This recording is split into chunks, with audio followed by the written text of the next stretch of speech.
రోగాలు ఎక్కువ ఉన్నాయి సార్. నేను చచ్చిపోయినా కూడా అడిగేవాడు లేదు సార్.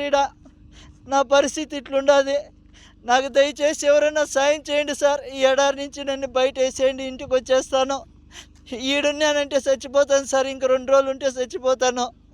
నా వల్ల కావడం లేదు సార్. చూడండి, చుట్టుకారము ఒక చెట్టు లేదు, చేమ లేదు, ఒక మనిషి మాట్లాడేవాడు కూడా లేడు సార్.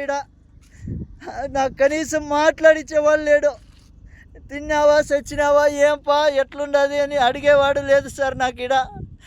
నాకు నా బిడ్డలు గుర్తొస్తున్నారు. నేను బతకలేను సార్. దయచేసి ఎవరైనా నన్ను సాయం చేయండి. ఈ కోవిడ్ నుంచి నన్ను బయటపడేయండి సార్. ఏం చెప్పినా కూడా ఏజెంట్ కూడా కానీ నా మాట వినడం లేదు సార్. డబ్బులు కట్టు అంటున్నారు. నా కాడ అంత డబ్బులు లేదు. ఏం చేసేది సార్? నేను కూలి చేసుకుంటేనే పని జరుగుతుంది.